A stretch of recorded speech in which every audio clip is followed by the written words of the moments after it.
తెలుగు రాష్ట్రాల్లో అతిపెద్ద lift manufacturer lifts ట్రై.com dealership కూడా ఇవ్వబడును.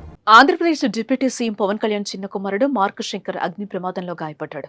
అయితే ఈ ప్రమాద సంఘటనపై ఏపీ మాజీ సీఎం వైసీపీ అధినేత జగన్ స్పందించారు. ఈ సంఘటనపై తీవ్ర దిగ్భ్రాంతిని వ్యక్తం చేశారు జగన్. మార్క్ శంకర్ త్వరగా కోలుకోవాలని ఆశిస్తున్నట్లు సోషల్ మీడియా వేదికగా ట్వీట్ చేశారు జగన్మోహన్ రెడ్డి.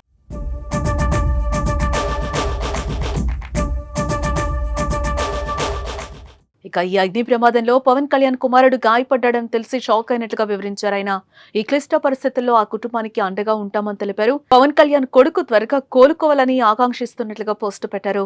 ఇదిలా ఉండగా సింగపూర్ లో పవన్ కళ్యాణ్ చిన్న కుమారుడు మార్క్ శంకర్ అగ్ని ప్రమాద సంఘటన తెలియకనే పవన్ అభిమానులు ఆందోళన వ్యక్తం చేస్తున్నారు. ప్రస్తుతం పవన్ మన్యం జిల్లా పర్యటనలో ఉన్నారు. ఆ పర్యటన ముగించుకుని సింగపూర్ వెళ్తున్నారు. ఇక ఏ ప్రమాదంలో డిప్యూటీ సీఎం పవన్ కళ్యాణ్ కుమారుడు మార్క్ శంకర్ చేతులు అలాగే కాళ్లకు తీవ్రమైన గాయాలైనట్లుగా చెప్తున్నారు. సింగపూర్లోని ఓ ప్రముఖ ఆసుపత్రిలో శంకర్ కు చికిత్స అందిస్తున్నారు. ప్రస్తుతం మార్క్ శంకర్ ఆరోగ్యం స్థిరంగానే ఉందని, ఆందోళన అవసరం లేదని తెలుస్తోంది.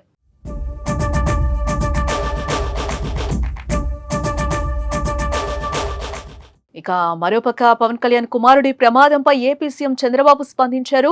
పవన్ చిన్న కుమారుడికి ప్రమాదం జరిగిన వార్త ఆందోళన కలిగిస్తోందని, మార్క్ శంకర్ త్వరగా కోలుకోవాలని ఆ దేవుని ప్రార్థిస్తున్నట్టుగా ట్వీట్ చేశారు ఆయన.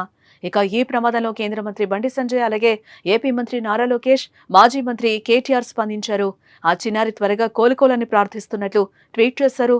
మరోపక్క మార్క్ శంకర్ ప్రమాదంపై పెదనాన్న చిరంజీవి కూడా స్పందించారు. మార్క్ శంకర్ కాళ్లకు స్వల్ప గాయాలయ్యాయంటూ చిరంజీవి వివరణ ఇచ్చారు.